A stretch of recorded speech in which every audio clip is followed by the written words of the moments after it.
الملك محمد السادس. الملك محمد السادس، ولا حدا يزعل من كلامي في الفيديو. الملك محمد السادس توعد وتعهد ببناء منزل لكل أسرة متضررة من الزلزال. منزل لكل أسرة تضررت من الزلزال. ده تعهد وتوعد من الملك محمد السادس. 2. تيجي دولة بلا ذكر الأسماء تقول لك إحنا ساعدنا المغرب وعاوننا المغرب. كفي نفسك، انت كفي نفسك ومن بعد عاود المغرب. المغرب عندهم شعار اسم على مسمى: الله الوطن المالك. المغاربة بعد ربنا سبحانه وتعالى عندهم ملك اسمه محمد السادس، الأب الروحي للمغاربة.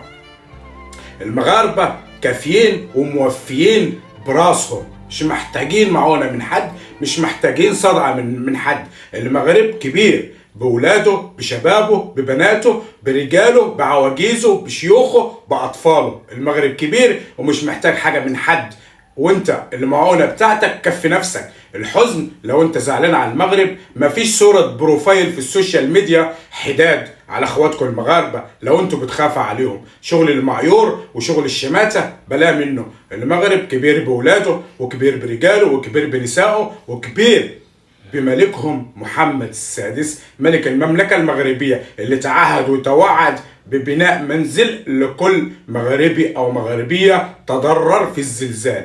3. بدر هاري، حكيمي، زياش، 3 دراري من المغرب يبنوا دولة عددها 40 مليون، مش يبنوا كم بيت وكم ويكفوا كم أسرة.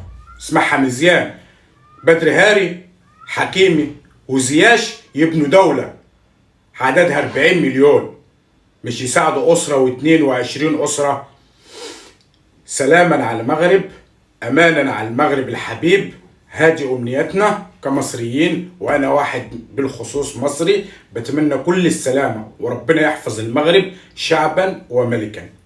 السلام عليكم.